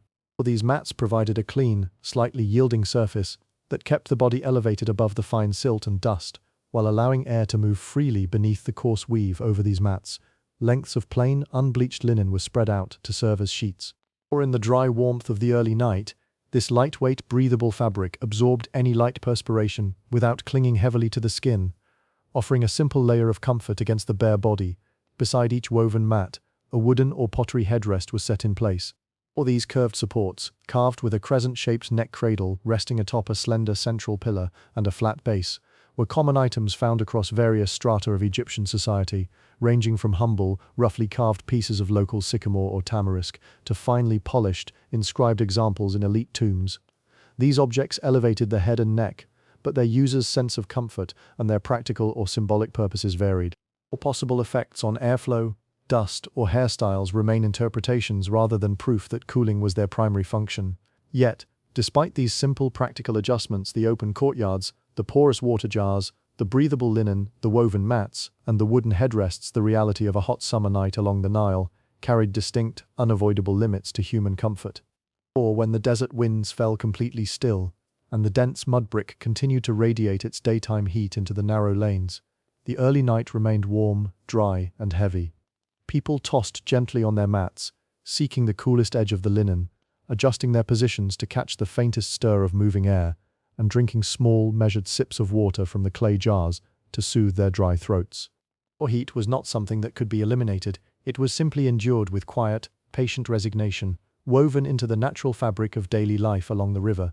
Down in the courtyard, where the last embers of the cooking brazier have cooled into dark, harmless ash, a household member walks over to the alcove where the large porous storage jar rests in the shadow of the wall. Or reaching down in the dim starlight, their hand lifts the woven reed lid and dips a shallow earthenware cup into the cool, settled water within, lifting the vessel out with a soft, clean sound of dripping moisture. The water drips slowly from the base of the cup back into the mouth of the jar. The sound is small, muffled by the porous clay and the quiet that has settled across the interior space. In this room, the cup is not passed along with any formal ritual, but simply extended with an open hand toward another person sitting nearby on a low mat, or perhaps set down carefully on the packed earth near the base of the vessel, so that whatever moisture clings to the outer surface does not draw dust across the floor. Or in some homes, a vessel might be shared among everyone present. In others, individuals might keep their own small bowls or simply drink directly from a communal dipper when thirst requires it. There is no single custom governing how such moments unfolded, only the immediate practical reality of a dry throat meeting, whatever liquid was stored away after the day's tasks were done. Or nearby, a hand reaches down to smooth the surface of a woven reed mat. The fibers are dry and slightly stiff, having held the warmth of the daylight hours beneath the shelter of the roof, though they are now beginning to release that heat into the rising currents of the room. Or a folded length of coarse linen is shifted from one side of the sleeping area to the other, placed where it might serve either as a thin cushion against the hard floor or as a light cover if the early morning brings a sudden coolness. Another member of the household stands near the low doorway, adjusting a hanging screen made of twisted palm rib and coarse fiber. Or the screen is lowered, not with a sharp motion, but with a gradual sliding weight, adjusted an inch or two above the threshold to permit whatever low movement of air might drift across the ground while discouraging insects, stray dogs, or the fine silt lifted by the outside breeze from wandering inside. Or in the corner of the room, small tasks of securing the domestic space continue at an unhurried pace. A woman crouches beside a shallow basket containing dried pulses and a small bundle of leeks, pulling a heavy earthenware bowl over the top to protect the contents from rodents through the night. Or her movements are quiet, practiced, and unhurried. Across the floor, an older man shifts his weight upon a wooden stool, leaning forward to inspect the wick of a small oil lamp resting in a niche cut into the mud brick wall. Or the flame is small, little more than a glowing point consuming a thin measure of castor or linseed oil, and rather than letting it burn into the darkness, he pinches the charred end of the flax cord with 2 fingers, extinguishing the yellow light and leaving behind a faint vanishing trail of white smoke that smells faintly of charred plant oil and earth and hearth. In the sudden dimness that follows, the senses adapt to the deep blue cast entering through the high, narrow wall vents near the ceiling.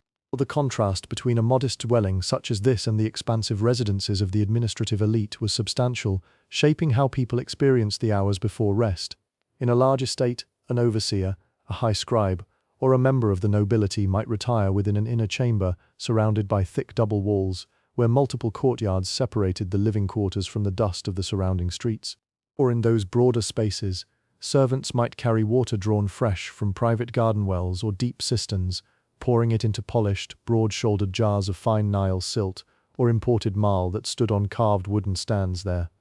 Sleeping couches framed with smoothed acacia wood and strung with flexible cords of twisted linen or leather allowed air to circulate above and below the body, while specialized headrests of polished wood, calcite, or alabaster supported the neck, keeping the sleeper's head elevated and preserving elaborate hairstyles, or simply providing a firm, steady support that did not trap warmth like a stuffed cushion. Or yet, in the simpler houses of craft workers, field hands, and village laborers, the physical realities of the night were far more immediate and compact. Here, sleeping arrangements often meant sharing a single room or shifting to the flat rooftop if the day's heat remained trapped within the dense mud brick below. Or the mats were laid directly over the tamped earth, or over a layer of dried reeds spread out to soften the ground. Water was carefully rationed, carried in heavy jars from the canal or riverbank earlier in the day, and protected beneath simple wooden lids or woven covers.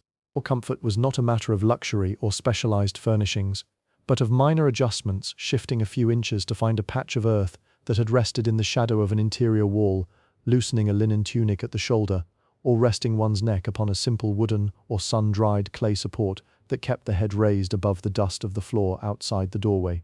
The narrow lane that connects the cluster of houses lies quiet, or the foot traffic that defined the late afternoon neighbors carrying empty baskets back from the fields, children driving a few goats along the earthen path, potters carrying stacked wares from the kilns has entirely receded. The dust kicked up by their passage has settled back onto the hard-packed surface of the street, coating the rounded bases of the exterior walls in a fine, powdery layer. Or between the tightly built dwellings, the alleyways act as narrow corridors through which the night air moves with a slow, subtle drift. The warmth radiating from the exterior mud brick faces meets the cooler descending currents of the open sky, creating a faint, almost imperceptible circulation that stirs the dry chaff and dry leaves resting in the corners of the walls. Or a few streets away, the quiet deepens around the communal workspaces that stood bustling only a few hours earlier. The communal baking area, where several families shared the heat of domed clay ovens, is now dark and deserted. Or the conical ovens of dried Nile silt, thick-walled and blackened around their upper openings, still hold a faint, lingering heat within their internal chambers, but the glowing embers of dried brush, dung cakes and straw have long since faded to pale grey ash. A few stray pottery shards, used to scrape clean the baking slabs or prop up bread molds, lie scattered near the stone grinding benches where grain was pulverized into coarse flour. Or the heavy granite saddle querns, worn smooth and concave by countless seasons of back-and-forth friction, rest cold and stationary under the open sky, their rough stone faces gathering the first faint traces of night air. Or further along the edge of the settlement, where the cultivated ground gives way to the irrigation channels, the landscape opens toward the wider river corridor. Here the water moves with a continuous, low murmur, sliding past banks of thick black silt and dense clusters of papyrus and reeds. Or the surface of the river, broad and dark under the starlight, reflects the faint luminescence of the sky in fragmented ripples. Along the muddy margin, the wooden hulls of working skiffs and freight barges are moored to stout wooden stakes driven deep into the bank. Or the boats rock with an almost imperceptible rhythm as the current presses against their rounded planks, their hemp and palm fiber ropes creaking softly against the timber mooring posts. Near the water's edge, the air carries a distinct humidity, heavy with the scent of damp earth, decaying aquatic grasses, and the mineral sharpness of wet sand. Or a fisherman's shelter, constructed from bundles of woven reeds tied to a rudimentary wooden frame, stands empty, its drying nets draped over a horizontal branch to air out before the next day's work.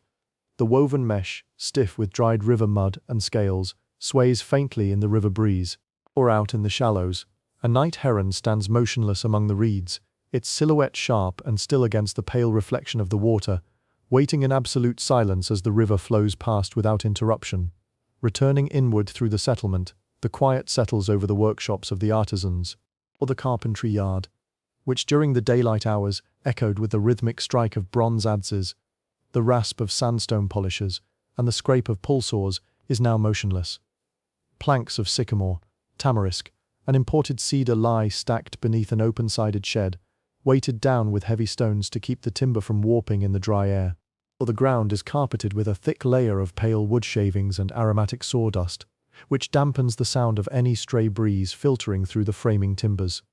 A stone vessel containing animal glue resin rests cold on its hearth, the dark mixture congealed until a new fire is kindled to liquefy it once more.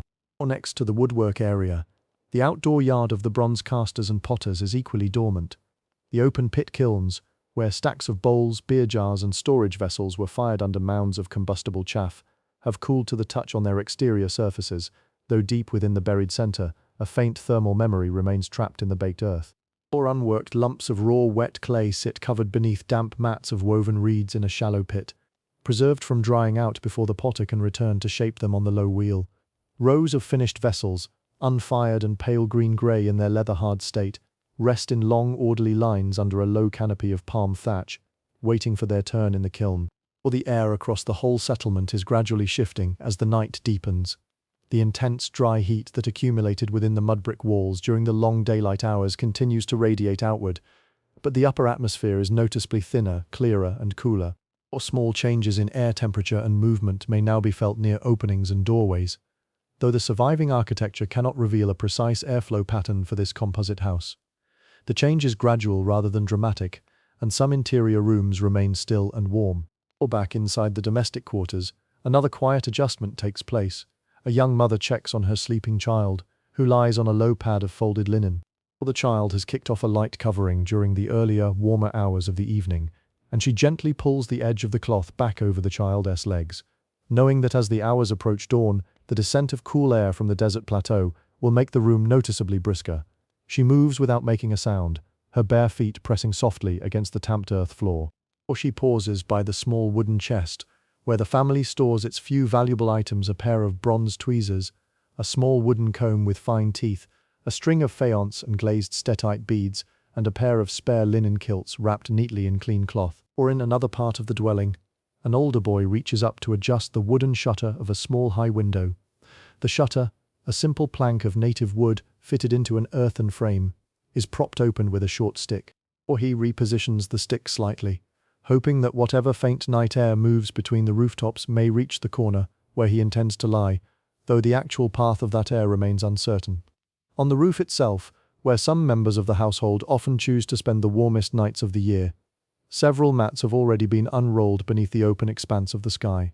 Or from this elevated vantage point, the surrounding village appears as a dense, low maze of geometric flat roofs, punctuated here and there by the dark crowns of date palms and the faint, vanishing silhouettes of domestic granaries with their conical tops. The rooftop offers a direct connection to the night sky. Or the stars appear extraordinarily bright and steady through the dry, dust-free upper air, tracking their familiar paths from east to west across the dark vault. The constellations, which served as practical markers for measuring the passage of the night hours and determining the seasonal shifts of the agricultural calendar, move in silence over the sleeping landscape. Or down below, the domestic animals: a tethered donkey standing in the courtyard, a few geese resting with their heads tucked beneath their wings in a small enclosure of woven wattles, remain calm, shifting only occasionally with a faint rustle of straw or the dull thud of a hoof against the packed dirt.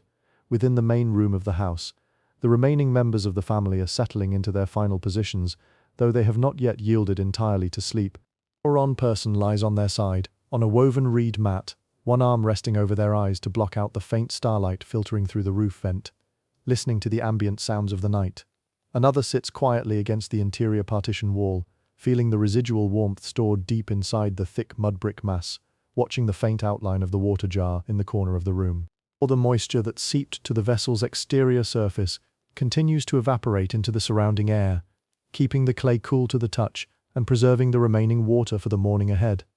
There is an awareness of the physical space, of the simple boundaries formed by sun-dried earth, timber, and woven plant fibers that create a shelter against the elements. For every object within this room has a clear, functional purpose, the grinding stone resting in its corner, the storage jars lined against the wall, the folded mats, the wooden headrests placed near the sleeping spaces, and the small clay lamps resting in their wall niches. Nothing is superfluous, and nothing is permanent beyond the ongoing rhythm of daily maintenance, repair, and rest. Or as the middle of the night approaches, the air inside the room reaches an equilibrium with the world outside. The intense radiance of the day has dissipated, absorbed into the vast expanse of the open sky, and carried away by whatever gentle movement of air passes through this imagined part of the river valley. Or the household remains awake in this quiet, suspended interval, suspended between the labor that concluded with the sunset and the renewed demands of the coming dawn. At the courtyard threshold, a final cup is rinsed with only a little water and placed upside down on a low wooden board. Or a reed lid settles over the storage jar, keeping drifting dust and insects away from what remains for morning. Beyond the wall, footsteps pass once along the lane and fade toward another doorway. Or no single gesture transforms the warmth of the night. Relief comes, where it comes at all, through modest choices, shared work, available materials, and the changing conditions around each household. Or in another district or season, the same hour could feel more humid, more exposed or more constrained by labor and water supply. The quiet objects around this imagined room also mark the limits of the story. Or as noted at the beginning, this is a composite educational walk, not one archaeologically verified household, and each surviving kind of evidence leaves different details uncertain. Mud brick remnants can suggest room shapes and wall construction without preserving every doorway, ceiling, or temporary screen. Or pottery can reveal forms of storage and preparation, but a broken jar cannot identify who drank first, how often it was refilled, or what courtesies surrounded it on a particular night. Or textile fragments preserve fibers and weaving choices without recording how ordinary people arranged mats or shared cloth. Architecture can outline unequal domestic spaces, yet it rarely captures the movable and improvised adjustments occupants may have made as seasons changed. Or administrative texts illuminate labor and rations more readily than private evening routines. Art can show furnishings and elite ideals, but tomb and estate imagery cannot stand for a typical family. Or household traces preserve only fragments, while most ordinary gestures, quiet words, shared adjustments, the securing of a door leave no recoverable mark. Any night also differed by era, region, season, class, occupation, and access to water. Or a farmer near a seasonal marsh, a worker at a dry outpost, an urban craftsperson, and an official in an estate did not share one climate or one range of choices. The scene remains a cautious synthesis, not a universal routine. Or far across the darkened plain, beyond the clustered rooftops and the quiet lanes of the village, the distant rhythmic call of a desert owl drifts faintly across the dry expanse, rising and falling on the cool night air before fading into silence. Now let that distant sound dissolve into the quiet of your own space. Or allow your shoulders to drop, feel the steady support beneath you, and let the rest of the world fade gently into the background. Good night, and sleep well.